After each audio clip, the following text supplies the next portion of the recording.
Selamat datang profesional muda di acara Indonesia Muda Club. Episode 8 bersama saya Arya Sinulinga.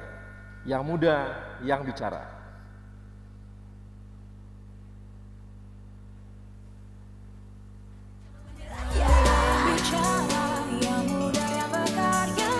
Profesional muda BUMN bisa apa? Aku siap untuk berinovasi. Aku bisa melawan arus untuk kebaikan bangsa. Aku bisa membuat perubahan. Aku bisa bekerja dengan jujur dan independen. Aku bisa memajukan bangsa dengan kreativitas. Kini saatnya profesional muda BUMN dan Indonesia mempunyai wadah untuk mengasah dan bertukar pikiran agar lebih kreatif, inovatif, dan solutif. Saksikan Indonesia Muda Club, diskusi cerdas dengan para profesional muda BUMN untuk Indonesia yang lebih baik.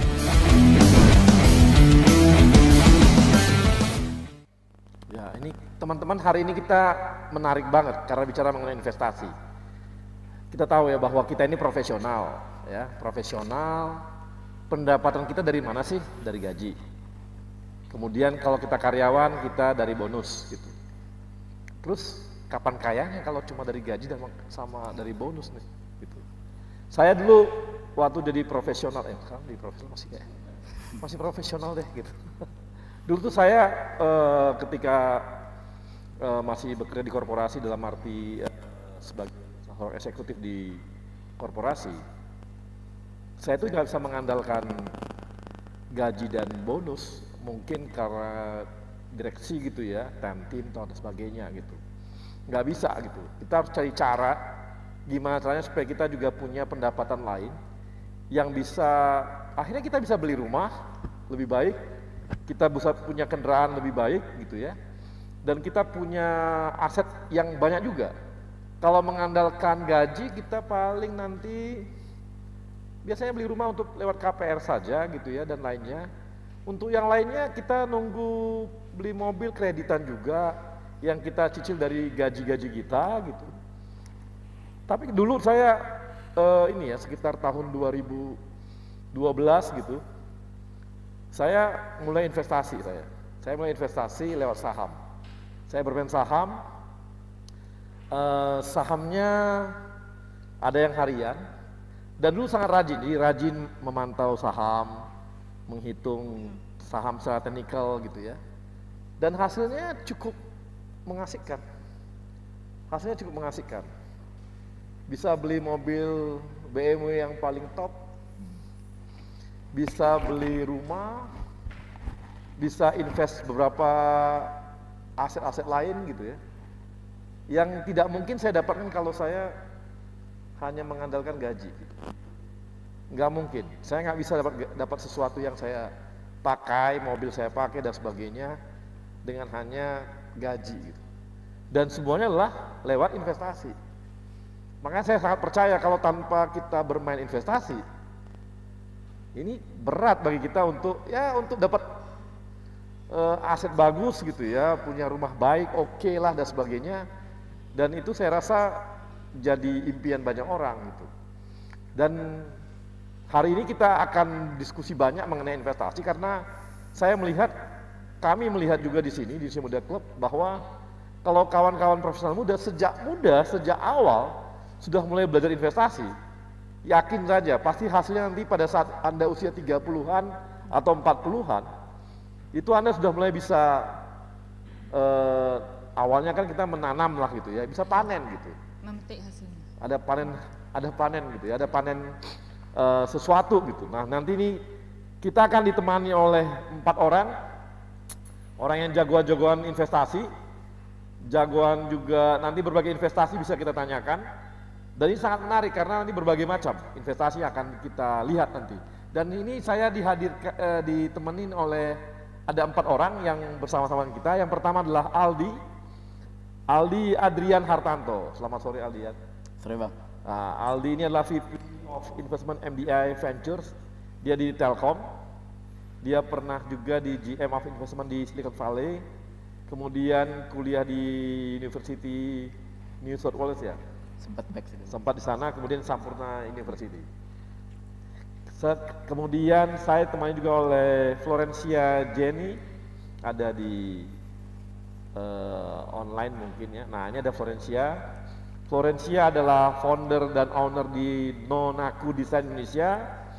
Dia juga junior auditor di Ernst & Young dan pernah jadi juara wirausaha muda mandiri. Selamat sore Florencia. Halo, sore Pak. Oke, kemudian saya ditemani juga oleh Ayu Pratiwi. Ayu Pratiwi ini adalah VP Consumer Loan Bank Mandiri. Mana Ayu Mbak? Nah, ada Ayu sebelah saya. Ya, sore banget ya. Ya, Ayu ini nanti akan banyak cerita mengenai bagaimana investasi di properti. Kemudian yang terakhir saya ditemani juga dengan kawan kita Ricky Juliandi. Ada Ricky? Ya, Ricky adalah Head of Product Development and Marketing BNI Sekuritas, EVP Risk Management Panin Sekuritas juga pernah. Nah ini nanti Ricky akan banyak cerita mengenai investasi di surat berharga dan sebagainya, mungkin bisa cerita nanti ini. Dan kita langsung saja, yang pertama Ricky ya. Rick, ini kan kita punya 1,4 juta karyawan BUMN. 60%-nya adalah milenial. Nah ini kira-kira Ricky bisa berbagi nggak? Kira-kira apa yang bisa teman-teman milenial bagikan atau juga dapatkan dari sebuah investasi? Dan juga kasih gambaran kira-kira investasi ini gimana ceritanya? Silakan Rick. Oke, jadi Bang, total investor di Indonesia itu sekarang sudah lebih dari 3,3 juta. Itu 70%-nya posisi Juni itu memang didominasi sama milenial, jadi di bawah 40 tahun ke bawah.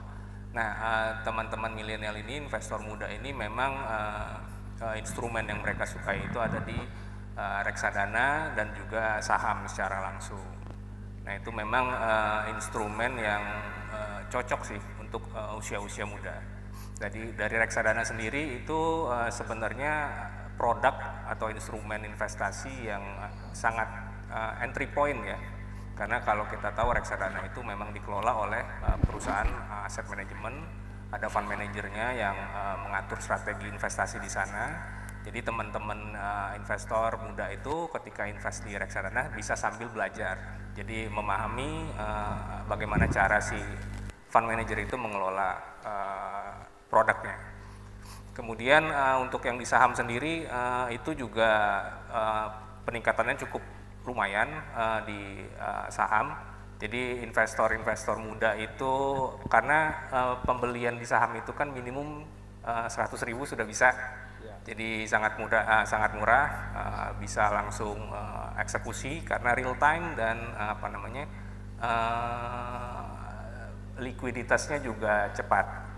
Jadi jual hari ini, 2 hari kemudian dananya bisa ditarik.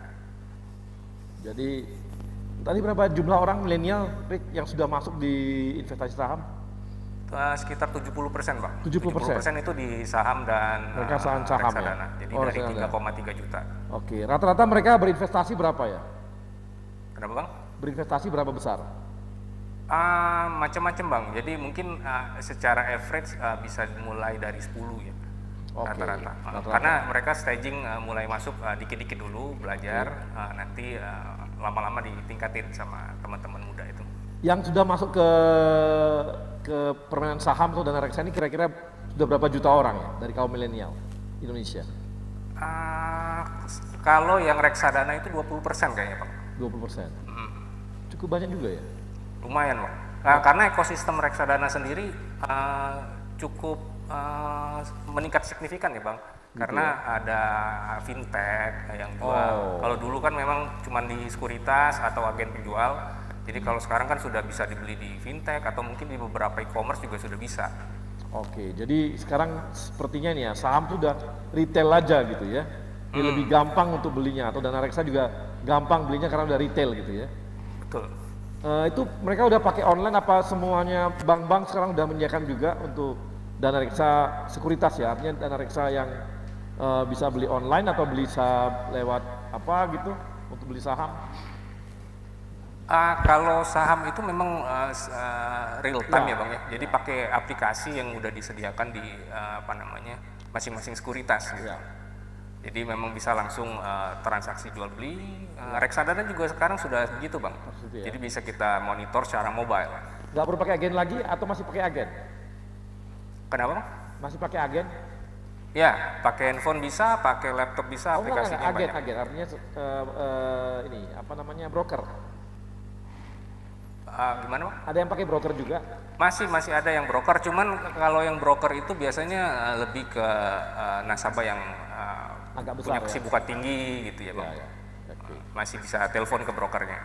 Nah ini, tapi artinya ada peningkatan dong ya, ada peningkatan dari teman-teman milenial untuk masuk di investasi saham dan investasi dana reksa gitu ya. Gimana Bang? Mungkin ini ada suaranya. Apakah sekarang ini sudah banyak ada peningkatan dari milenial kita Indonesia untuk berinvestasi di saham dan di dana reksa gitu? Reksadana ya betul Bang, peningkatannya signifikan, signifikan sekali. Apalagi dari sejak pandemi, itu juga mungkin karena semua di rumah. Jadinya mencari kesibukan pada buka account di investasi. Jadi peningkatannya memang cukup luar biasa Pak. Oke Rick. Ini sementara saya seperti dulu untuk Ricky, nanti saya akan tanya lebih detail lagi mengenai investasi saham tuh apakah gampang atau bagaimana, atau permainannya bagaimana, ada hitungannya atau kita ikuti apa, milihnya sahamnya bagaimana. Nah ini sebelumnya lebih jauh lagi saya mau ngobrol dengan Flo ini. Halo Flo. Nah, Flo, ini gimana dengan ini ya? Flo kan sudah jadi ini ya, seorang wirausaha muda mandiri gitu ya. Nah, kemarin itu ketika Flo mau menetapkan diri untuk bikin bisnis, ini apa pertimbangannya langsung bikin bisnis? Oke, sebenarnya sih awalnya untuk memulai bisnis, waktu saat mulai itu nggak ada pertimbangan apa-apa Pak. Sebenarnya awalnya pada saat kuliah, saya dan adik saya ingin membantu orang tua untuk meringankan biaya kuliah. Nah, tapi sebelum saya lulus kuliah, usaha itu kan sudah ada Pak. Nah, sebelum saya lulus itu saya sempat direkrut oleh satu kantor akuntan publik. Terus kemudian sebelum saya memutuskan untuk fokus di online shop ini yang zaman dulu itu belum sengehit sekarang bisnis online, saya bandingkan sih antara profit di mana saya hanya memberikan sumbangsi kira-kira hanya mungkin 20% dari energi dan waktu saya, tetapi bisa menghasilkan 300% dibanding pendapatan saya pada saat itu. Jadi saya memutuskan saya fokus di sini. Jadi akhirnya mengambil keputusan untuk berbisnis gitu ya? Ya betul Pak. Nah itu dananya dari mana, orang tua atau dari mana gitu? Nah karena usaha ini diawali untuk membantu orang tua pada saat itu, jadi kita memulai usaha ini tanpa modal. Jadi buat yang nonton di sini nih, kalau kalian nggak punya modal, aku juga bisa kasih tahu kalian karena aku udah ngalamin sendiri, bisa banget loh untuk investasi itu tanpa modal. Jadi mungkin sedikit aku cerita ya Pak ya, gimana caranya ya. Jadi pada saat itu aku mulai jualan itu waktu zaman BlackBerry itu lagi hits. Nah, jadi kita memanfaatkan platform tersebut, handphonenya pun aku menang dari acara buket bunga di suatu pesta pernikahan saat itu. Nah, jadi kita cuma upload gambar, terus kita istilahnya jual gambar setelah ada yang beli, terus kan orang itu bayar ke kita. Ya. Dan ada keuntungannya sama harga modal tuh. Ya. Modalnya kita bayarin ke supplier, nah dari profitnya itu, nah kita terus puterin tuh Pak. Kita nggak semuanya kita gunakan untuk konsumsi, hanya 30% saja. 70% kita komitmen untuk kita terus putarkan hingga awalnya dari hanya sebuah online shop, kini berubah jadi perusahaan. Oke. Dulu yang kamu jual apa aja, Flo? Awal-awalnya? Yang aku jual, sebenarnya awalnya aku jualan casing BlackBerry dulu saat itu Pak. Oh. Terus kami mengalami kegagalan. Nah, tapi nggak menyerah, singkat cerita, aku banting haluan sama adikku, kita berjualan pakaian, gitu Pak. Dan dari pakaian itu ternyata permintaannya sangat tinggi sekali. Kita menjual pakaian dengan brand Non-Aku Signature, di mana menyediakan produk yang murah berkualitas bagi rakyat Indonesia. Kamu bikin brand sendiri atau produk sendiri atau dibuat juga brand? Brandnya brand sendiri? Brand sendiri Pak. Produknya bikin sendiri atau ke luar? Atau gimana? Pada awalnya, pada saat kita nggak punya modal dan hanya mengumpulkan modal, kita merisal barang orang lain Pak, menjual kembali barang orang lain. Oke. Nah setelah kita komitmen tuh, dananya 70% keuntungan kita terus putarkan, kita bisa produksi sendiri Pak. Dan brand kita semakin besar, bahkan kita juga ada lini B2B di mana kita bisa produksikan untuk orang lain juga. Jadi sekarang bisnis kamu apa aja, Flo? Bisnis aku sekarang ada yang pakaian nih, yang Non-Aku Signature sekarang, ada B2C dan B2B, kemudian kita juga udah merambah ke packaging, kita juga sudah mulai merambah ke Non-Aku Foods, terus kita juga mulai merambah ke seperti misalkan kayak kemasan-kemasan, baju bridesmaid dan sebagainya Pak. Oh gitu, jadi udah berkembangnya banyak banget ya? Karena mulai di usia muda itu Pak, jadi kita banyak waktu untuk kita bisa coba ini, coba itu, coba ini, kalau gagal belajar gitu loh Pak. Nah kalau untuk yang B2B kamu jualannya gimana? Apa yang kamu jual? Pakaian dinas atau apa gitu? Seragam atau gimana? Kalau untuk B2B, kita itu ada beberapa jasa yang kita belikan. Yang pertama adalah kita juga mengedukasi reseller kita untuk bisa menjual produk tanpa modal. Karena kita sudah ngerasain gimana rasanya nggak punya modal tapi kita ingin dapat profit. Kita ajarin yang pertama, itu namanya reseller dropshipper. Yang kedua, kita itu ada reliable. Nah, kita tahu banget zaman sekarang millennials banyak banget orang-orang yang punya passion di bidang fashion tapi dananya terbatas. Jadi kita mengizinkan label brand kita yang gantiin sendiri dengan gratis untuk brand orang lain. Bahkan department store pun juga mengambil jasa kita seperti itu, jadi kualitas kita sudah terbukti. Dan yang ketiga, kita juga ada jasa produksi Pak. Jadi kita bisa memproduksikan desain dari customer dan kita akan lock desain tersebut, kita juga nggak akan produksi untuk kita ataupun future customer Pak.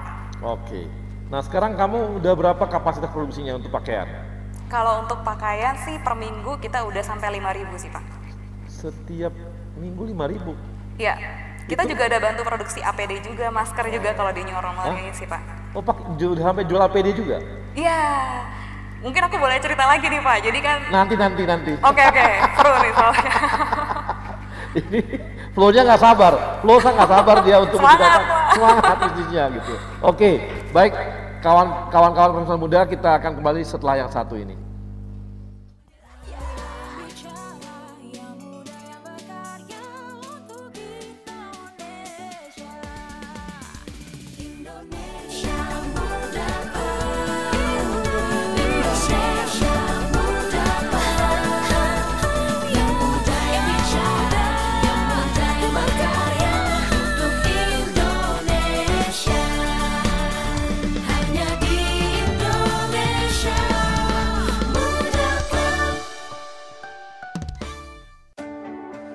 Sebuah semangat baru dalam menghadapi tantangan di masa depan. Kementerian BUMN dan seluruh BUMN di negeri ini terus bekerja keras untuk meningkatkan nilai ekonomi dan sosial demi kepentingan masyarakat luas. Melalui inovasi model bisnis yang akan mendorong mesin pertumbuhan dan kepemimpinan teknologi agar siap menghadapi perubahan. Melalui peningkatan investasi dan terciptanya ekosistem investasi yang sehat. Pengembangan talenta adalah kunci agar BUMN siap bersaing secara global. Semua ini hanya untuk negara dan bangsa, untuk Indonesia. Semangat baru ini kini hadir dengan wajah baru. dengan bentuk visual yang terinspirasi semangat inovasi dalam pemanfaatan teknologi. Dalam komposisi yang menggambarkan semangat kolaborasi, membentuk inisial institusi kebanggaan kami, bersanding dengan lambang negara Indonesia tercinta, Garuda Pancasila.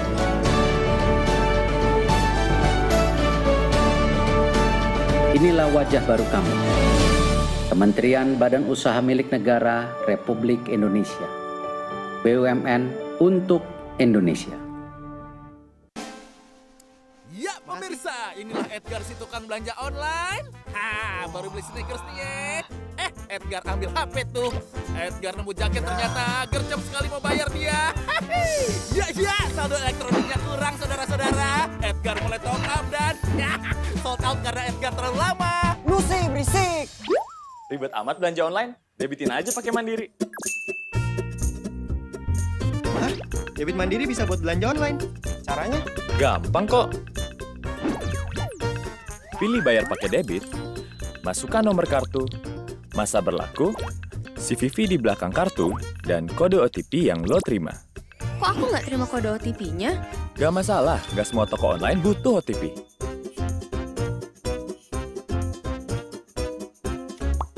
Lancar nih. Kan didebitin pakai Mandiri. Saatnya debitin belanja online. Saatnya Mandiri.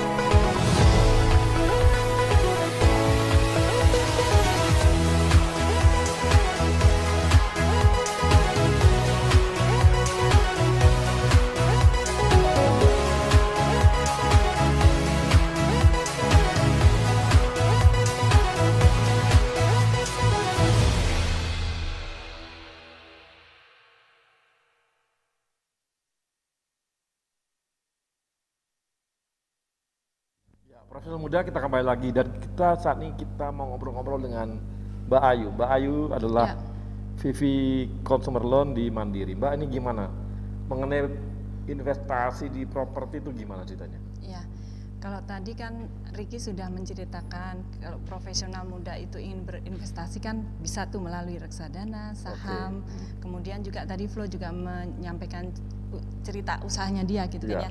Jadi kalau profesional muda ingin berinvestasi sebenarnya ada lagi alternatif instrumen yang bisa dipilih oleh profesional muda.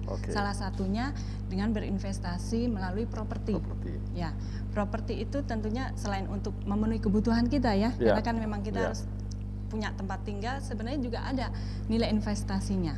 Karena di situ akan mendapatkan capital gain. Kemudian yang kedua juga kalau kita sewakan, misalnya nggak kita gunakan sendiri, itu bisa mendapatkan nilai investment, rent of investment ya. Nah di sini properti yang mau dibeli sebagai investasi seperti apa? Ada beberapa alternatif pilihannya. Ada yang memang bentuknya hunian, rumah, apartemen. Kemudian juga yang sifatnya komersial, misalnya ruko, rukan, kemudian Soho, kemudian juga office, kios, atau bahkan yang hanya berupa lahan ya. Profesional muda mau seperti apa nih bentuk investasinya dalam bentuk properti tersebut. Nah, kalau kita mau berinvestasi dalam bentuk properti, sebenarnya memang ada hal-hal yang harus kita perhatikan. Misalnya lokasinya, ya tentu lokasi sangat berpengaruh terhadap nanti nilai investasi kita.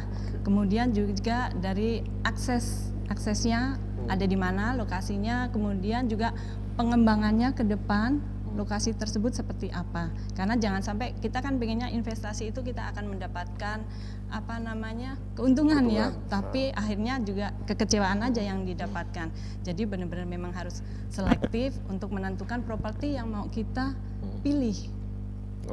Ya, dan kalau saham, reksadana memang sifatnya liquid, tapi kalau untuk properti itu memang jangka panjang ya, kecenderungannya jangka panjang karena memang dia tidak bersifat liquid.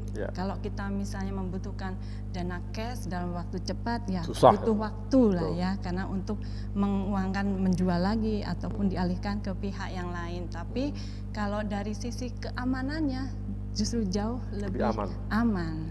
Iya, untuk jangka panjang ya. Dan apalagi kondisi sekarang nih, Bang Arya. Turun nggak mungkin ya? Sejarahnya nggak ada ya harga properti turun. Kalau saham turun, karena fluktuatif ya, tergantung kondisi market. Nanti Ricky marah itu, tapi nggak apa-apa, terus aja. Enggak, ini kan kita cuman apa namanya? Apa kelebihannya, apa kekurangannya, gitu ya? Memberikan gambaran aja untuk profesional muda ya, teman-teman profesional muda. Karena kan ada beberapa alternatif nih, karena kan kita lagi mau berinvestasi, jadi banyak informasi yang sesuai nanti teman-teman profesional muda itu pengen menempatkan investasinya itu seperti apa. Karena tergantung, balik lagi kalau untuk investasi, untuk investasi gitu ya. Ya. Itu apakah lebih enak kita beli properti hunian dan disewakan, atau properti hunian dijadikan tempat kos-kosan? Ya. Atau kita beli tempat kos-kosan atau beli apartemen untuk tempat kos-kosan juga? Nah, tergantung lokasinya. Tergantung, balik lagi, tergantung lokasinya. Jadi kalau misalnya lingkungannya itu perkantoran ataupun tempat sekolah. Nah, kalau kita kos-kosan kan sebenarnya bisa lebih banyak kamarnya kan. Tapi kalau apartemen kan cuma satu per unit. Jadi balik lagi, kalau apartemen memang kecenderungannya dia misalnya di daerah yang lebih prime, itu mungkin apa namanya, untuk contohnya dia target marketnya untuk expat. Jadi bisa harga sewanya tinggi, jauh lebih tinggi. Dan balik lagi, kondisi lagi apartemennya seperti apa, fasilitasnya. Ya, jadi tergantung lokasi di mana propertinya itu berada, baik itu berupa apartemen ataupun landed house ya, landed house yang kita buat sebagai kos-kosan. Sebagai kos-kosan gitu ya. Nah, tapi banyak orang ya, dia beli investasi, beli rumah, tapi akhirnya rumahnya nggak disewain gitu. Sayang nggak itu? Dia hanya berharap gainnya dapat dari capital gain karena kenaikan harga properti doang. Gitu. Iya, jadi hanya berharap capital gain. Iya. Nah, apa namanya, sebenarnya itu balik lagi pilihan ya, pilihan kita. Karena ada juga yang aduh nggak mau deh propertiku digunakan orang lain. Tapi sebenarnya kalau cuma dibiarkan nggak dihuni sayang juga. Karena kan properti itu seperti harus ada nyawanya. Kalau nggak ada yang menghuni, nanti ada yang huni. Bisa apa namanya, ada kerusakan segala macam, nggak ada yang merawat. Betul. Oke. Nah tapi Mbak, tapi nanti saya mau ngulik nanti itu market saat ini bagaimana. Nah saya sekarang langsung ke Aldi. Aldi, ini kan kamu bisa cerita nggak mengenai bagaimana kita berinvestasi di startup atau apa sebagainya? Apakah harus pakai uang banyak atau bagaimana? Atau seperti kita ada kayak tadi itu bisnisnya Flow aja, itu ya bisnisnya, iya kan bisnisnya ini kan Flow Bang. Iya, bisnis Flow saya jadi angel investment aja, gitu. Saya setor sekian gitu atau gimana? Bisa cerita? Mungkin saya kasih konteks sedikit Bang. Kan saya mungkin banyak yang mikir kita Telkom terus MJ kok investasi gitu. Ya. Kita memang waktu itu tahun 2015 Telkom progresif nih untuk mau inovasi, akhirnya dibikin pertama kali di Indonesia untuk corporate namanya MDA Ventures, Corporate Venture Capital 2015. Nah di mana kita lihat sih emang investasi itu bahasanya orang bilang art atau science lah. Saya pikir sih lebih kayak craft Bang. Jadi emang kita harus ambil belajar nih, ambil learning by doing gitu. Jadi dulu kita 2015 belajar tuh invest ke banyak negara. Kita total ada 12 negara yang kita cover invest. Terus so far kita lumayan beruntung, akhirnya banyak perusahaan yang kita berhasil exit. Jadi kita 8 companies kita berhasil exit, ada 2 di IPO di Jepang sama di Australia, sisanya dibeli sama perusahaan besar itu. Dan alhamdulillah kemarin juga Telkom dan Kementerian BUMN apresiasi, kita baru dapat pendanaan tambahan lagi dari Telkom dan juga Kementerian BUMN $500 juta untuk kita invest perusahaan lebih besar lagi, lebih banyak di Indonesia terutama. Dan mulai ada banyak investor-investor lain yang percaya sama kita. Ada kita kelola dana pihak ketiga juga. Banyak investor-investor lain kita bantuin mereka kelola dananya untuk kita investasikan. Total kita sekarang megang dana itu $790 juta, dan kemarin kita baru dapat apresiasi dari Global Corporate Venturing bareng sama SoftBank, bareng sama Google Ventures, jadi top 100 investor di dunia untuk MDA Ventures dan saya sendiri waktu itu. Nah dari situ kita belajar Bang, ternyata invest ke startup tuh susah gampang lah. Orang banyak yang mikir kan kayak invest ke startup tuh aduh ini company-nya baru mulai, datanya financial saya nggak ada. Tapi sebenarnya kita lihat ada 2 proses yang biasa kita lakukan secara simplifikasi Bang. Yang pertama kita lihat validasi idenya dulu. Kita validasi idenya, di mana kita ada namanya 3P untuk kita biasanya validasi ide. Pertama kita lihat apakah bisnisnya possible, plausible, atau enggak probable. Jadi misalnya nih contoh yang lagi booming kemarin kan misalnya Gojek ya, bisnis kayak ride hailing atau orang naik taksi secara online tuh possible nggak sih? Oh possible, orang bisa lah berani naik mobil orang random pakai platform gitu. Tapi kita coba cek plausible apa enggak sih? Ada nggak sih yang mau udah validasi di luar yang pernah lakuin? Oh ternyata ada yang namanya Uber, ada yang namanya Lyft, ada yang namanya di UAE, ada yang namanya Karim, macam-macam. Di Malaysia ada Grab Taxi. Apakah probable apa enggak sih? Akhirnya mereka coba buktiin apakah mereka ngelakuin di small scale, bisa scale apa enggak sih? Oh ternyata Gojek baru launching langsung berapa puluh ribu user ya kan, orang pada pakai, semuanya butuh, ternyata problemnya clear. Oh, berarti ID-nya emang make sense seperti Bersu. Tapi kita juga perlu verify apakah ini perusahaan yang tepat untuk kita investasikan. Nah itu biasanya kita ada namanya 3+1P Bang, rumusnya. Kita lihat people-nya, kita lihat produknya, sama kita lihat potensial marketnya, sama kita lihat performance-nya. Nah kuncinya tuh selalu di people Bang, karena ini memang investasinya tuh filosofinya ke orang. Kayak misalnya misalnya kayak sekarang the most valuable company Amazon itu Jeff Bezos dari awal berdiri sampai sekarang CEO-nya Bang. Dan dulu waktu awal mereka bikin Amazon dia cuma jual buku, sekarang jual apa aja gitu. Jadi emang kita harus percaya sama orangnya dulu nih, apakah orangnya memang yang sama kayak di prinsipnya BUMN Bang, akhlaknya oke apa enggak sih? Itu sebenarnya verifikasi banget untuk orang gitu ya. Terus produknya itu kita lihat problem sama solutionnya fit nggak sih? Emang dia beneran solving the right problem apa enggak with the right solution gitu. Nah besok kita validasi lagi dari marketnya. Ini kan bikin bisnis bukan charity Bang ya. Beneran ada marketnya nggak sih? Ada orang yang mau bayar apa enggak sih? Potensialnya segede apa sih? Kalau misalnya emang mereka bisa scale bisnis sampai gede. Habis itu terakhir kita validasi dari performance. Emang numbersnya oke apa enggak? Gitu Bang biasanya. Kalau gitu harus investasinya besar-besar dong. Gak selalu Bang, jadi sekarang mulai ada banyak platform. Jadi kayak kita di MDA sendiri, kita kan dapat dana besar tuh dari Telkom. Kita lihat kita juga harus mendukung ekosistem yang lebih early. Jadi makanya kita mulai bikin pendanaan-pendanaan untuk bisa invest yang company lebih kecil-kecil lagi. Sampai akhirnya kita lagi mau bikin inisiatif untuk angel investor. Jadi kita mau bikin angel investor network untuk memberikan edukasi dan pendampingan untuk gimana biar orang-orang Indonesia, terutama mungkin awalnya mungkin lebih ke high note dulu, tapi gradually yang untuk orang umum kita bisa kasih pendanaan ke startup juga lewat skema crowdfunding. Jadi di mana dari sisi OJK license-nya juga sudah ada crowdfunding. Itu kita lagi coba explore apakah kita bisa memfasilitasi network tersebut untuk bisa langsung pendanaan, termasuk dengan profesional BUMN juga untuk bisa kasih pendanaan ke startup langsung lewat platform tersebut. Tapi kalau yang namanya early banget itu menilainya berat banget ya, karena seperti saya kasih contoh di Cina aja. Cina itu kan dia ada ini ya, startup dulu yang namanya orang pakai sepeda itu loh. Oh, Mobike gitu Bang. Kan sekarang dulu itu dikira orang pasti bakal naik nih, ternyata mati gitu. Betul Bang, jadi hukum investasi dan keuangan high risk high return Bang, itu selalu kayak gitu. Tapi risk itu banyak orang yang bilang hilang, kita harus hindari. Tapi kalau menurut kita tuh risk harus kita embrace dan kita manage. Gimana nih nge-manage risknya tadi? Makanya tadi kita ada beberapa proses Bang. Banyak tuh problemnya orang tuh biasanya kalau dulu emang zaman saya baru mulai industri ini sekitar 8 tahun yang lalu, orang strategi namanya spray and pray Bang. Jadi mereka invest yang banyak nih, 100 misalnya, ya mungkin satu ada yang jadi Tokopedia deh mungkin, dimana itu bakal nutupin resikonya. Tapi kita percaya harus yang prudent, makanya prosesnya kayak tadi Bang. Kamu percaya nggak? Saya pernah bikin gaya seperti startup untuk sepak bola. Namanya apa Bang dulu Bang?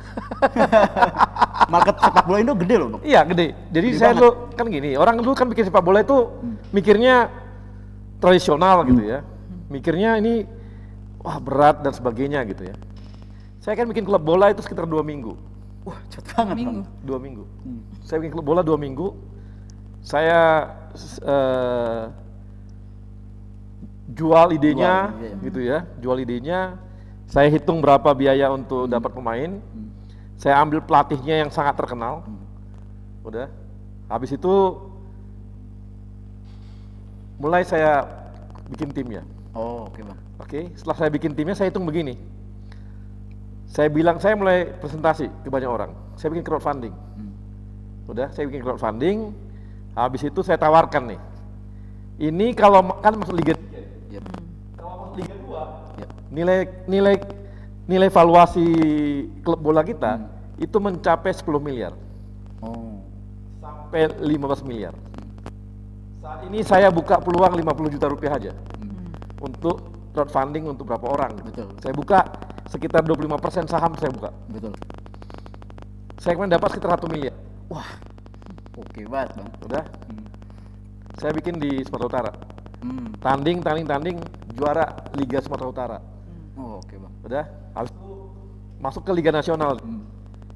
Itu pengeluaran saya tambah. Pasti kan, karena skill kan, skillnya kan tambah. Akhirnya hanya dapat memang 16 besar di Indonesia nasional.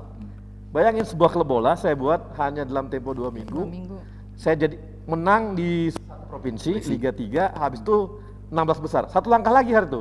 Kalau satu langkah lagi menang 8 besar, saya masuk Liga 2. Langsung valuasinya 15 miliar. Wah, itu artinya apa? Saya udah hitung karena biasanya Liga 2 itu di sini kalau dijual maka dia dapatnya sekitar 12 miliar, 15 miliar, 10 miliar. Hitungan saya hari itu setelah nanti Liga 2 saya kapitalisasi lagi, setelah itu saya IPO kan. Kayak Bali United. Bali kemarin baru IPO kan Bang. Iya. Persib kan mau bikin juga. Betul. Banyak klub bola itu jadi susah untuk jadi IPO karena dipakai gaya tradisional. Betul, sayang banget. Saya enggak, saya main kayaknya itu seperti valuasi kayak MU kan. Iya, jadi dimainkannya sebagai jadi bahwa ini ada valuasinya sekian, valuasi sekian. Kalau saya lolosin, nilainya naik saham sekian. Kalau sekian naik lagi. Naik lagi, betul. Dan saya jual lagi sekian persen gitu. Betul Bang. Wah, kalau saya tahu saya juga invest dulu Bang.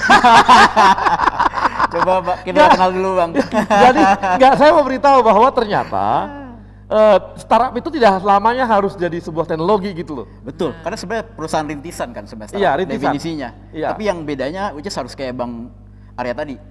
Perusahaan rintisan yang didesain untuk tumbuh cepat. Iya. Makanya kayak banyak sekarang perusahaan startup tuh nggak teknologi doang, kayak kopi kenangan. Itu kan sebenarnya coffee shop. Cuma dia memang didesain untuk tumbuh cepat, makanya bisa narik investor. Iya. Memang saya kemarin tuh memang tujuannya untuk tumbuh cepat aja. Betul Bang. Dalam tempo 3 tahun 4 tahun saya masuk Liga 1. Kalau Liga 1 itu kan liga tertinggi Indonesia. Nilainya udah 30 miliar, Bos. Minimal. Dalam jangka waktu. Dalam tempo 3 tahun. 3 tahun. Atau saya lepas di IPO kan aja gitu. Jadi saya baru nanti bikin merchandise-nya apa semua itu kan produk habis itu. Tapi dulu saya bikin tipenya seperti itu. Nah, sekarang ada lagi yang baru bikin klub bola seperti itu. Betul Bang. Sekarang lagi booming namanya e-sport team Bang. E-sport team. Baru kemarin ada satu. Itu juga iya. Aku juga pengen itu. Sama persis Bang sebenarnya. Aku juga pengen gitu. Nah, kalau Abang bikin saya invest Bang. Baik, profesional muda, kita kembali lagi setelah yang satu ini.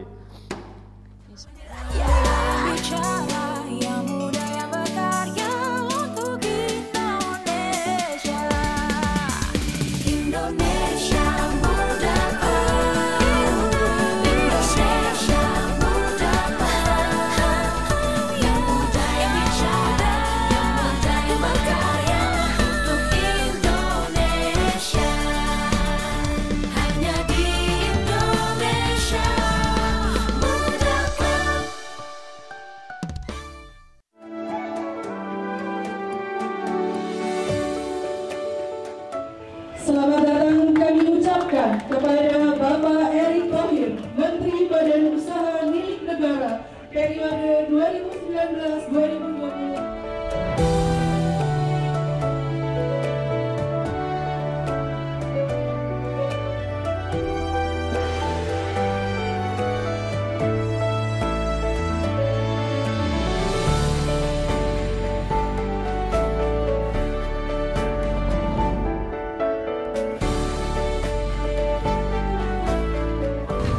BUMN dari awal sebelum COVID ya kita melakukan 5 strategi ini.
diskusi lebih jauh, saya mau ngobrol lagi dengan ini ya, siapa kawan kita tadi, Ricky.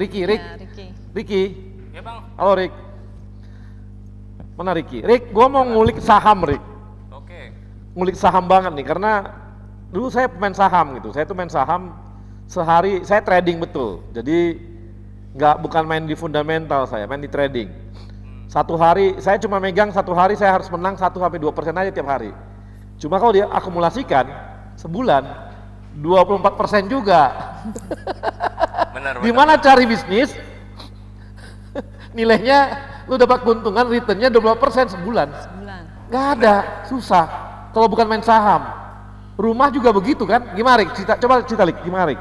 Oke. Apa yang kelebihan main saham ini? Aku pingin supaya teman-teman dari investor muda mau senang main saham nih gitu. Oke. Jadi sebelum kita mereka masuk ke investasi saham itu, pertama itu kita harus pahami bahwa tadi mungkin sudah disinggung sama Aldi juga bahwa investasi itu kan ada resiko, di mana kita memanage resiko tersebut. Ya. Jadi satu teori yang saya suka, yang biasa saya bagikan juga ke teman-teman muda itu teorinya Elizabeth Warren, itu dari cash flow management bang. Jadi 50% dari income kita itu kita harus secure buat kebutuhan primer kita. 30%-nya lagi itu kita sisihkan untuk kepentingan pribadi kita, untuk fund-nya kita. 20% lagi itu baru untuk saving sama investment. Nah itu harus disisihkan dari awal, bukan disisakan ya bang ya. Karena tadi investasi itu ada resiko, apalagi kalau kita prefernya memang ke saham yang benar-benar high risk. Itu dalam hitungan menit aja, misalnya kalau kita nggak siap itu harganya bisa turun. Nah kembali tadi pemilihan sahamnya sendiri, saham itu ada 700-an yang ada di Bursa Efek sekarang. Itu mulai dari fundamental itu harus kita pilih baik-baik, saham yang benar-benar perform secara laporan keuangan, secara operasionalnya itu bisa kita kulik di laporan keuangannya. Kemudian setelah itu kita bisa masuk ke yang namanya tadi yang abang suka itu analisis teknikal. Kita baca pergerakan harga sahamnya. Kapan kita harus masuk nih? Jangan sampai pas lagi tinggi-tingginya kita malah masuk. Itu yang harus dipahami. Nah, edukasi ini memang sekarang sedang kami giatkan juga dari Sekuritas dan juga Bursa Efek Indonesia itu dari tahun 2015 ya. 2015 itu kita sudah bareng-bareng kita campaign yang namanya Yuk Nabung Saham. Nah, di situ kita mengajak teman-teman muda itu mengenal saham. Kemudian dari situ kita ajarkan juga cara milih sahamnya. Nah, gitu. Jadi ini ya, high risk high value lah ya. Betul. Ya. Saya dulu Rik mainnya nggak banyak Rik, 1%, 2% sehari. Cuma saya main 1M, 2M. Gede bang. Tapi saya jadi dapatnya 20 juta sampai 40 juta sehari. Saya bisa dapat rata-rata dulu saya dapatnya 300 juta sebulan. Mantap. Dulu ya waktu lagi ganas-ganasnya. Masih muda sih. Darahnya masih panas. Sekarang udah mulai agak menurun. Maksud saya adalah sebenarnya ini buat teman-teman milenial bahwa ketika Anda mau main saham gitu ya, ini peluang dapatkan dana besar itu sangat besar. Saya punya grup saham. Saya punya grup-grup teman-teman saham, kami biasanya sharing. Jadi biasanya bisa cerita Rik mungkin bahwa bikin grup saham, ngobrol-ngobrol saham, siapa yang ini mana saham yang mau diambil, mana yang mau saham ini yang risknya lagi tinggi, mana yang mungkin naik. Mungkin itu jadi sebuah peluang bagi kawan-kawan dari profesional muda untuk mulai mengenal saham pelan-pelan. Tapi Rik, aku rasa kamu udah bisa bikin ini nih kelas-kelas khusus untuk saham nih untuk teman-teman milenial. Iya. Jadi edukasi saham itu kalau dari kita itu rutin bang. Rutin ya. Jadi satu minggu itu ada 3 kali. Di mana Rik bisa ditonton? Di BNI Sekuritas itu. Ada linknya nggak? Kenapa? Pakai webinar atau gimana? Webinar betul, webinar. Begitu mereka sudah buka buka akun saham, itu langsung kita invite. Oke, langsung di invite ya. Seminggu ada 3 buat kawan-kawan ini. Silakan masuk ke BNI Sekuritas. Wah, jadi saya promosi BNI Sekuritas nih. Gak apa-apa lah. Harusnya itu ada Mandiri, harusnya Mandiri Sekuritas juga ada. Silakan aja. Jadi silakan nanti Anda akan dikasih webinar Dan ini sangat bagus untuk kita mengetahui bagaimana ini ya, mengenai permainan saham, bukan permainan saham sih, berinvestasi saham. Permainan dikira main-main apa? Main investasi gitu. Oke. Nah, ini Flo, saya pengen ke Flo ini. Flo. Iya, Pak. Flo, kamu dari satu bisnis ke bisnis lainnya, produk lainnya berapa lama biasanya kamu bisa lakukan itu? Artinya dari pakaian kamu ubah ke sini, tambah lagi ini, tambah ini berapa lama biasanya? Itu hitungannya tahunan sih Pak sebenarnya. Tahunan. Karena kita Kamu dari udah, awal mulai kan kamu nggak usianya ada berapa, pengalaman. Flo? Kenapa Pak? Kamu kan masih muda banget nih, udah tahunan kamu bilang. Sorry yang kedengaran Pak. Kamu kan masih muda. Usia kamu berapa? Usia Iya. 30 Pak. Loh, kamu mulai bisnis sejak umur berapa? Aku mulai bisnis dari umur 21. Wow, udah 9 Iya, Pak. tahun. Sekarang produk kamu apa aja? Berapa banyak? Kenapa Pak? Produk kamu berapa banyak? Produknya Pak.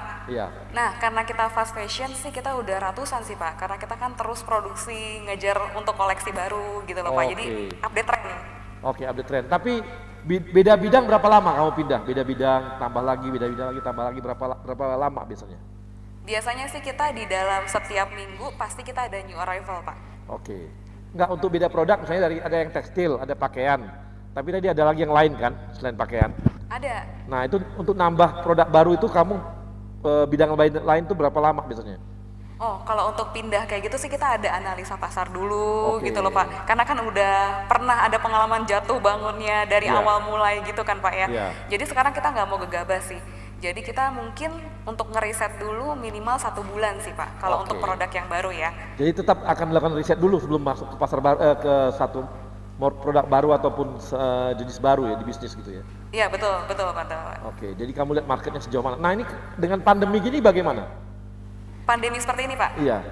Nah jadi sih kita kan puji Tuhan nih dari online, sekarang kita ada punya 3 offline store Pak, ada cabang juga ya. Dari awalnya hanya online shop, jadi makanya ini investasinya jangan diremehkan kalau misalkan hanya di online shop aja misalkan ya.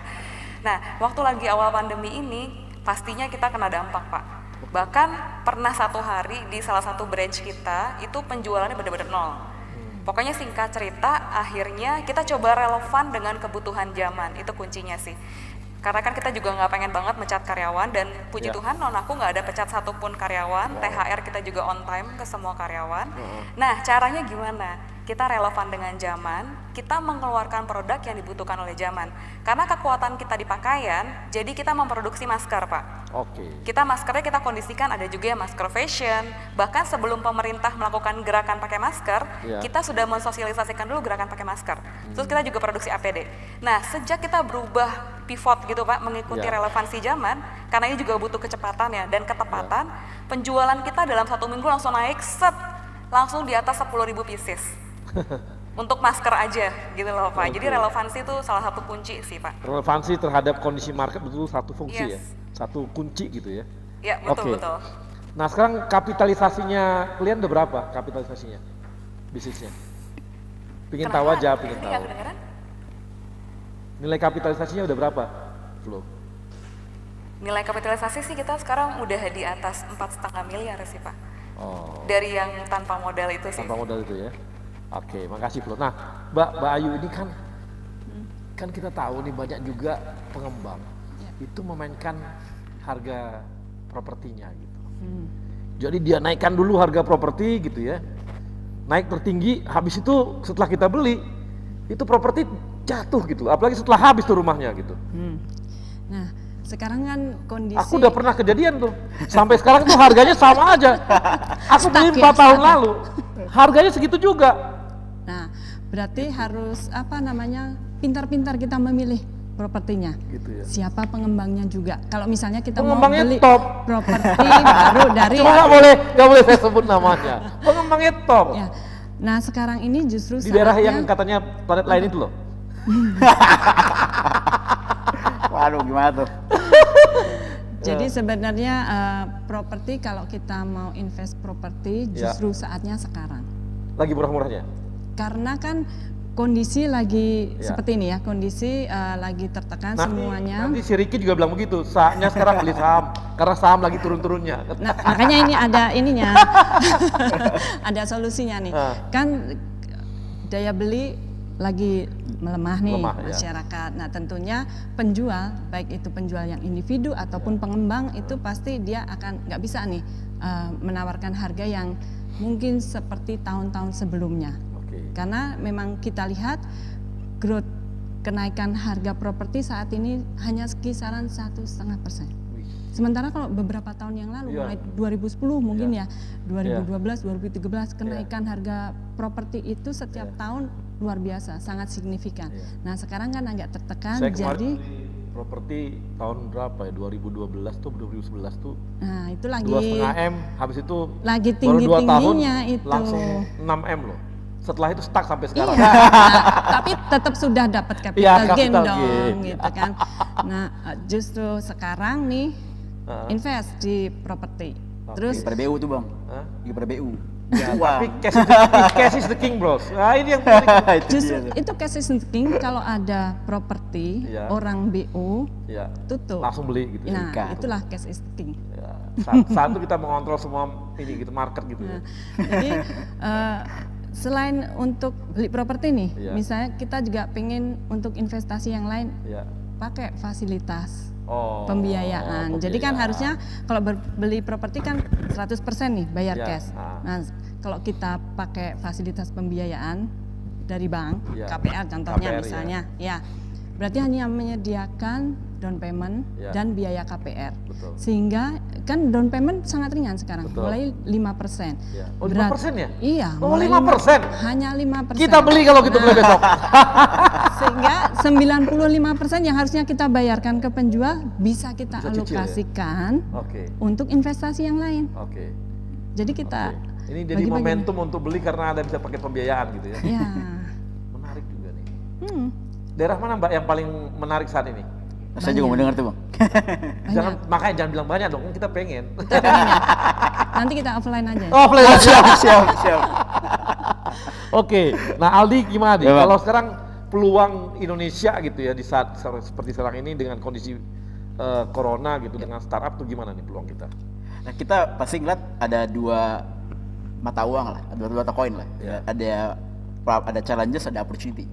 Challengesnya pasti tadi mungkin seperti mention juga pasti banyak yang lagi susah nih karena kan ekonomi lagi turun, apalagi krisis sekarang tuh agak unik ya. Jadi saya kan dia trickle down, jadi perusahaan yang gede dulu yang susah, baru yang kecil. Ini yang kecil dulu yang susah, baru karena yang gede. diawali dari krisis kesehatan. Betul. Jadi makanya kita lihat tapi itu jadi ada opportunity pertama karena tadi banyak yang nilainya turun juga. Kalau company bisnisnya bagus sih, misalnya kayak sektor-sektor yang struktural tuh ke impact kayak misalnya keuangan fintech atau misalnya contoh kayak yang lain-lain yang terkait FMCG consumer misalnya. Itu kan sebenarnya kan bisnisnya kan basic orang butuh kan. Cuma saat ini di mana turun karena emang lagi ekonomi jelek. Tapi ke depan jangka panjang karena kita long term investor bang. Jadi kita believe itu masih bagus. Tapi lagi koreksi nih, di mana harus invest.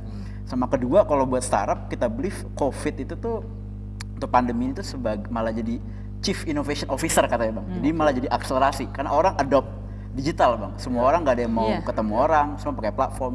Jadi banyak opportunity yang mungkin tadinya kita lihat belum waktunya, sekarang jadi ada waktunya. Kayak contoh misalnya orang dulu nggak mau chat sama dokter, mereka pengen ke rumah sakit, sekarang mau nggak mau, mereka chat dokter. Sekarang nggak mau. Sekarang aplikasi kesehatan itu pesta. Lagi bagus banget. Karena orang takut ke dokter. Betul. Di nanya-nanya langsung aja sih. Chat aja bang. Chat aja. Dulu demam dikit ke dokter, ke rumah sakit. Sekarang di tanah. Karena kalau disentuh sama dokter kayaknya sembuh gitu. Itu dia bang. Efek psikologisnya ada. Kalau sekarang nggak juga gitu. Kalau sentuh malah takut sakit itu. Sentuh kita takut. Rapid dulu. Nanti kena corona bahaya kita. Itu dia. Nah, saya pengen tahu itu kalau di teman-teman di MDA itu ada nggak metode yang tadi crowdfunding itu minimal jadi angel investor tuh udah dibuat nggak misalnya minimal 50 juta udah bisa jadi angel investor? Jadi kita masih coba ukur-ukur sih bang. Jadi mungkin kalau buat yang yang level mass itu kita masih belum fokus dulu. Kita mau fokus yang validasi yang gede-gede dulu bang. Yang high net of individual lah. Di gradual sih kita expect pengennya nggak beda jauh sama kayak invest saham. Orang bisa langsung kasih dana 5-10 juta bisa jadi pegang saham karena juga udah ada license-nya juga bang di Indo. Di OJK untuk crowdfunding. Nanti kedepannya pengen seperti itu sih bang. Di saat ini kita lagi mau validasi idenya dulu. Jadi saya cukup tertarik itu ya mengenai angel investment tapi dengan cara dana yang sangat kecil tadi. Minim, betul.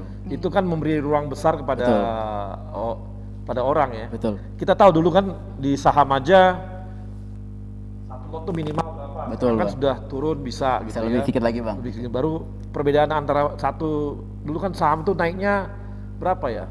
50 atau berapa? Sekarang kan udah turun gitu. Jadi membuat ruangnya untuk bermain makin banyak gitu. Jadi kerugian juga makin kecil kemungkinannya. Jadi orang makin gampang untuk invest gitu kan. Nah, mungkin angel investment juga bisa seperti itu untuk crowdfunding tadi kan. Kedepannya kita harap Kedepannya seperti itu ya, Bang. karena cukup banyak sebenarnya. Sebenarnya banyak opportunity. Banyak banget opportunity di sana dan belum ada yang garap gitu. Belum ada yang garap kan gitu. Apalagi dikasih ruang-ruang bahwa keuntungannya sekian persen, tapi asal jangan nipu aja. Betul dia. Itu yang kita lagi verifikasi dulu, Bang. Jangan Karena sampai kan tahu kan ada yang kemarin investasi bodong itu juga kita nggak mau tuh, Bang. Bukan yang sampai kemarin rame itu loh. Sangat diadu-adukan itu kan juga bikin menakutkan bagi itu dia, betul, Bang. Tahu kan? Iya, tahu. Tahu kan? Kita di mana? Cuma saya nggak boleh ngomong. Saya juga boleh ngomong, Bang. Baik, ini juga kita terima kasih kepada kawan-kawan Nobar, teman-teman ITDC, PPD dan Rekayasa Industri. Ini teman-teman di Rekayasa Industri ini anak-anak ITB ini banyak ini, pintar-pintar tapi kaku. Kenapa gitu tuh, Bang? Ya karena tahunnya belajar aja baru bikin sesuatu jadi mereka investasi agak-agak kurang. Waduh. Tahunnya bangun-bangun nanti makanya perlu diajari tentang ITB itu. Kita ngobrol-ngobrol ntar, Pak. Iya, perlu. Direkin tuh perlu sepertinya. Nah, saya mau nanya nih sama teman-teman. Nah, Mbak Flo udah investasi di mana aja? Komen Mbak Flo, saya mau nanya Mbak ini. Mbak Mas Aldi udah investasi di mana aja? Ada investasi nggak? Saya cerita ngobrol-ngobrol lah. Saham, majority saham ya? Sebagian kecil di suatu utang bond. Terus invest beberapa bisnis temen. Startup tadi angel investing kecil-kecil. Atau saya bikin bisnis sendiri juga. Invest itu sama pasti invest diri sendiri lah, Bang, buat belajar gitu-gitu. Kalau Mbak Ayu? Ya lagi belajar juga nih investasi saham. Saham juga ya. Kalau Rik, lo main saham nggak, Rik? Ada, Bang. Ada juga? Ada. Banyak? Ya relatif loh, Bang. Relatif. Ricky ini pasti tahu aja dia bocoran, mana yang mau naik mau turun lengkap dia. Harus bagi-bagi. Harus bagi-bagi informasi gitu. Kalau Flo gimana? Ada nggak di luar dari bisnis sendiri? Ada nggak investasi tempat lain?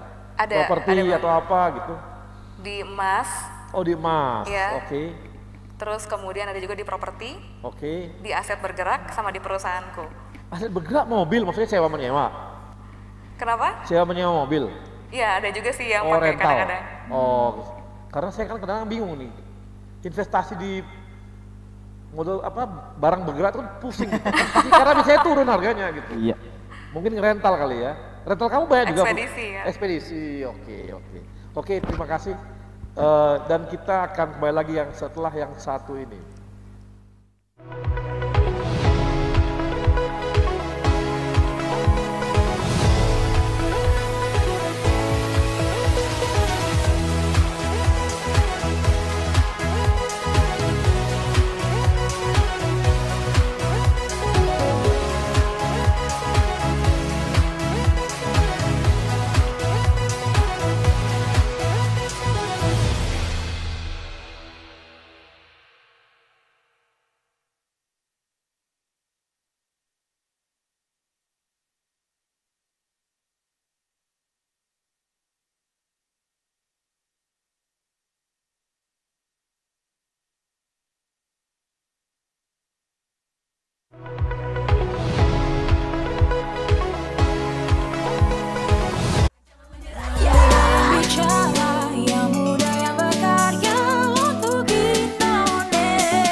Sebuah semangat baru dalam menghadapi tantangan di masa depan.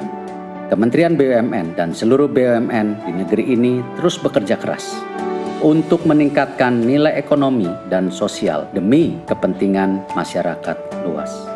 melalui inovasi model bisnis yang akan mendorong mesin pertumbuhan dan kepemimpinan teknologi agar siap menghadapi perubahan. Melalui peningkatan investasi dan terciptanya ekosistem investasi yang sehat, pengembangan talenta adalah kunci agar BUMN siap bersaing secara global. Semua ini hanya untuk negara dan bangsa, untuk Indonesia.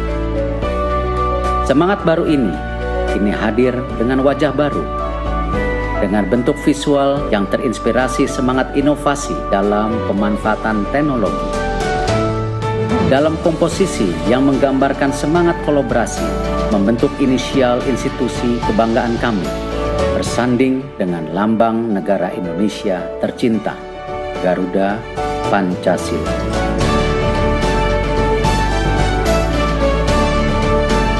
Inilah wajah baru kami, Kementerian Badan Usaha Milik Negara Republik Indonesia, BUMN untuk Indonesia. Ya pemirsa, inilah Edgar si tukang belanja online.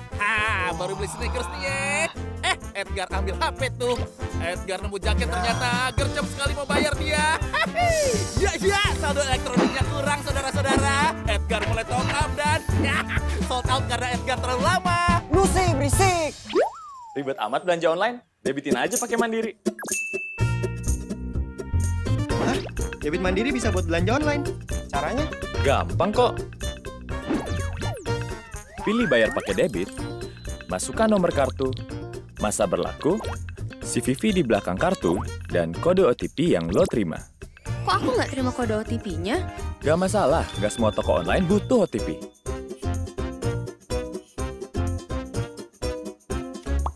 Lancar nih. Kan didebitin pakai Mandiri. Saatnya debitin belanja online. Saatnya Mandiri.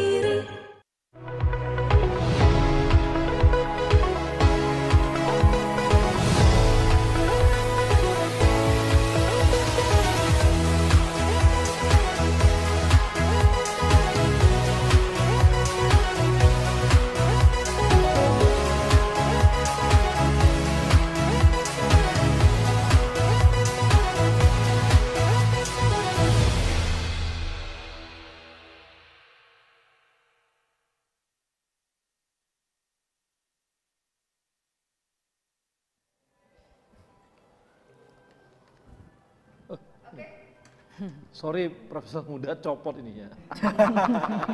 Jadi udah nggak apa-apa, biar aja. Baik, kita kembali lagi dan kali ini saya ada beberapa kawan yang bertanya ya. Ini dari Dani Ananda. Dani Ananda, pengen jadi investor sukses seperti Sandiaga Uno. Cara melindungi investment kita ke bisnis kita gimana? Biar aman dan nggak tertipu. Mungkin kalau untuk properti gimana nih Mbak? Mbak Ayu gimana Mbak? Ya. Sebenarnya investasi itu kan salah satu upaya kita ya, untuk melindungi nilai uang kita. Ya. Nah, melindungi yaitu. Ya. Investasi adalah melindungi nilai uang kita. Ya. Karena kan harapannya kita semakin ke depan dengan bertambahnya tahun itu kan kepemilikan kita itu semakin bertambah. Ya. Ya. Nah, itu bisa kita tempatkan dalam berbagai investasi tadi, mau yang sifatnya financial asset ataupun non-financial asset. Kalau financial asset kan tadi berupa entah itu obligasi, reksadana, saham, deposito, instrumen keuangan. Kalau yang non-financial asset kan kita bisa logam mulia, barang-barang antik, kemudian juga properti, tanah. Balik lagi, teman-teman profesional muda lebih firmnya di mana? Atau mau investasi untuk usaha-usaha. Semua itu ya harapannya bisa memberikan manfaat, karena namanya investasi kita tentu ingin mendapatkan manfaat yang lebih dari apa yang kita investasikan tersebut. Nah, ini kawan-kawan jadi penting ya. Karena kalau uang Anda itu Anda tidak investasikan, maka sebenarnya nilainya bakal turun. Ya. Karena kena inflasi. Nah, kalau kita kena inflasi artinya 1 M miliar sekarang 2 tahun lagi dipegang terus, itu nilainya akan turun. Iya. Kalau ditabung doang di dalam tabungan, karena bunganya di sekarang rendah. tabungan lebih kecil daripada inflasi, maka dia juga akan ikut turun juga. Maka yang paling aman ya memang investasi. Untuk melindungi. Nah, tapi untuk melindungi supaya aman, nah saya mau tanya nih sama Ricky. Ricky, gimana supaya mengamankan investasi di saham? Mengamankan? Iya. Oke, jadi investor itu ada profil risikonya, Bang.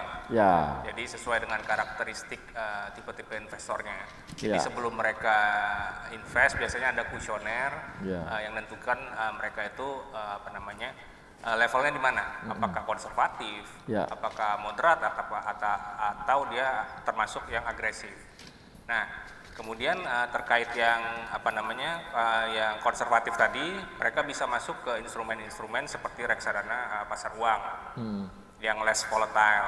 Ya. Kemudian kalau yang moderat bisa ke pendapatan tetap, atau kalau yang agresif tadi bisa ke saham.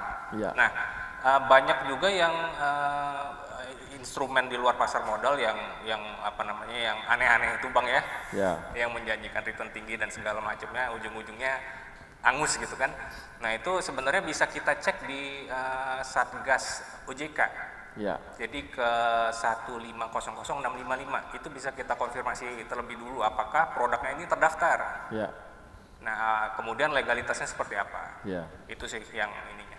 Oke, ini jadi menarik karena memang kalau mau aman ya ambil surat utang negara. Pasti di atas lebih tinggi daripada inflasi kan? Pasti. Itu juga cari aman tuh. Deposito juga aman. Sun juga aman. Properti aman banget. Aman banget properti. Asal tepat memilih propertinya. Asal tepat memilih propertinya. Ya. Lokasi jadi penting. Lokasi. Kemudian kalau beli properti yang baru, kita lihat siapa pengembangnya. Kemudian sebenarnya kalau kita mau investasi dalam bentuk properti itu yang baru, pengembangan proyek baru, harus tahu juga prospek ke depannya. Pengembangan wilayah tersebut seperti apa? Karena itu tentu akan memberikan pengaruh pengaruh terhadap capital gain yang kita harapkan dengan berinvestasi di properti tersebut. Oke, ini Mbak saya punya 4 amplop, teman-teman bisa pilih. Saya kasih ke Aldi dulu. Aldi pilih nomor berapa di? 1, 2, 3, 4? 1 dong. 1 ya. Wah, Aldi pilih 1 langsung. Ini ada pertanyaan di. Nah, ini truth and dare. Sebut, kamu pilih yang mana? Truth aja ya. Oke, sebutkan satu saham yang tidak layak dibeli. Waduh. Harus sebut merek berarti nih. Waduh. Bingung. Bumi. Kagak naik-naik, Bang. Kagak naik-naik. Udah 4 tahun. Bumi. Untung saya nggak nyangkut. Nyangkut dia. Ini nekat. Jangan, nggak boleh saya ngomong seperti itu. Belajar tapi, Bang, belajar. Dulu zaman masih muda soalnya. Iya. Bumi. Memang buminya pasti dia tinggi, pas itu jatuh. Jadi udah di dalamnya ada? Cut loss lah. Saya pernah atau nggak hanya cut loss, tau apa? Nggak bisa jual, nggak ada. Kagak ada mau jual, kagak ada mau beli. Karena dia ada di harga paling bawah. Nggak ada mau beli lagi. Dan itu berhenti. Sahamnya nggak bergerak, diem aja. Udah mati tuh. Uangnya dia dalam aja tuh. Oke. Ke Ricky. Ricky pilih nomor berapa? 1, 2, 3, 4. Ini ada 2, 3, 4. Ricky pilih mana? 3. Ini. Nah, truth or dare atau yang mana? Truth. Oh, wah, kau semua truth ya? Hal paling memalukan yang pernah dilakukan? Main saham maksudnya. Yang memalukan ya? Iya. Lu bilang untung-untungnya rugi, malu nih sama investornya. Mungkin nahan rugi sampai dengan 50%. Nahan rugi sampai 50% ya? Betul, saya nggak cepat cut loss waktu itu. Nggak cepat cut loss ya? Jadi kamu ini ya, tahan, mudah-mudahan gitu ya? Betul. Berdoa. Sabar. Berdoa. Ya, kalau walaupun banyak doanya, kalau memang udah rugi ya rugi aja, nggak ada gunanya doa. Sampai tumbuh uban juga nggak naik-naik. Naik. Oke, ini tinggal Mbak Flo. Mbak Flo, nomor berapa? Nomor 4, Pak. Nomor 4. Nah, jawab cepat. Oke. Reksadana atau obligasi? Reksadana. Oke, swasta atau BUMN? BUMN. Mau pindah ke BUMN dia? Ini lagi di acara BUMN, berani-beraninya pilih swasta ya Pak. Matematika atau seni? Seni. Erick Thohir atau Nadiem? Itu Erick Thohir. Ini lagi di acara BUMN.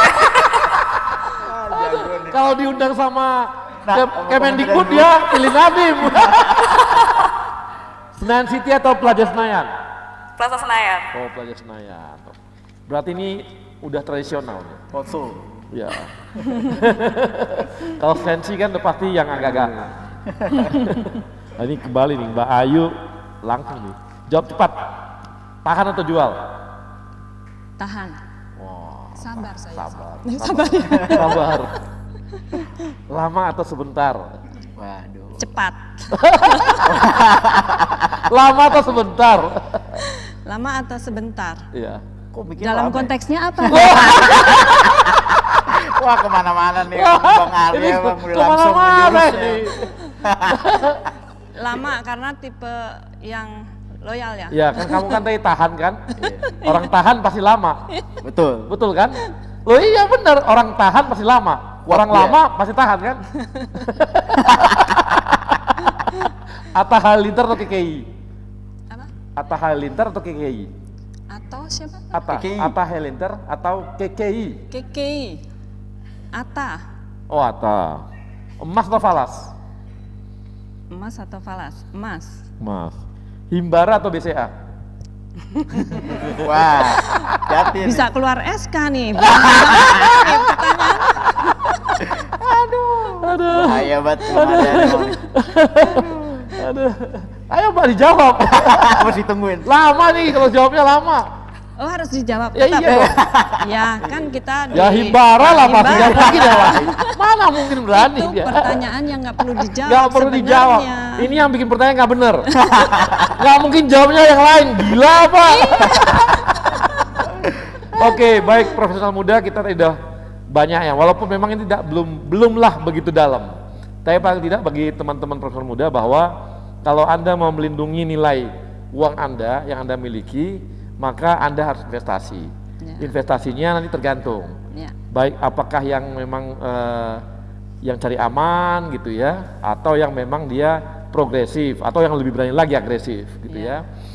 Kemudian juga kalau Anda hanya berpegangan pada gaji Anda, maka Anda akan ya standar naik gaji Anda aja. Dan Anda akan sangat susah juga nanti untuk menambah nilai dari dana-dana dan uang-uang Anda. Apalagi kita kan tahu kita nggak boleh korupsi kan? Ya teman-teman milenial harusnya nggak boleh korupsi lagi, itu bukan budaya kita gitu. Jadi cara yang paling aman dan nyaman cari duit adalah dengan cara investasi. Dan yakinlah kalau Anda pintar berinvestasi, maka Anda akan kaya. Udah pasti kalau kaya gampang cari jodoh. Karena cewek-cewek sekarang udah ogah. Walaupun Anda buncit perutnya gendut, walaupun Anda kurang ganteng, tapi kalau uang Anda banyak, Anda akan dipilih oleh mereka. Cewek-cewek cantik itu. Jadi ayo belajar investasi karena ini sangat penting dan sangat berguna bagi Anda. Dan karena masih muda, mulai investasi sejak awal. Kalau mau berbisnis seperti tadi tuh, teman kita Flo baru umur 21 sudah berbisnis. Sekarang usia 29 sudah bisnisnya makin besar dan makin banyak. Dan kami juga menyampaikan terima kasih ke sponsor kita, ada Bank Mandiri, kemudian ada ASDP Indonesia Ferry, kemudian Pegadaian, dan terakhir teman-teman PNM. Dan tidak lupa juga kepada Yayasan BUMN yang tetap mendukung dan mensupport Indonesia Muda Club. Sampai ketemu di episode mendatang. Terima kasih.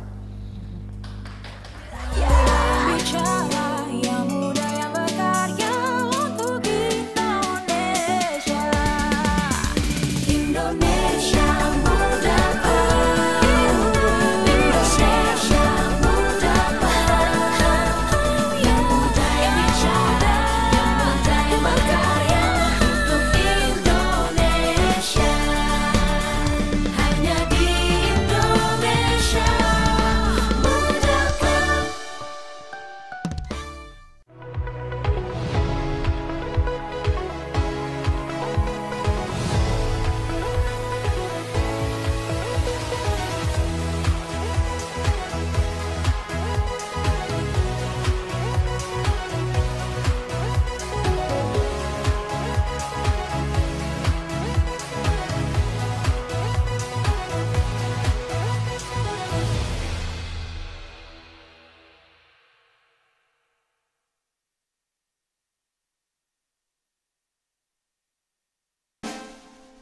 Ya pemirsa, inilah Edgar si tukang belanja online. Baru beli sneakers nih ya. Edgar ambil HP tuh. Edgar nemu jaket ternyata gercep sekali mau bayar dia. Ya, saldo elektroniknya kurang saudara-saudara. Edgar mulai top up dan sold out karena Edgar terlalu lama. Lu sih berisik. Ribet amat belanja online? Debitin aja pakai Mandiri. Hah? Debit Mandiri bisa buat belanja online? Caranya? Gampang kok. Pilih bayar pakai debit, masukkan nomor kartu, masa berlaku, CVV di belakang kartu, dan kode OTP yang lo terima. Kok aku nggak terima kode OTP-nya? Gak masalah, gak semua toko online butuh OTP.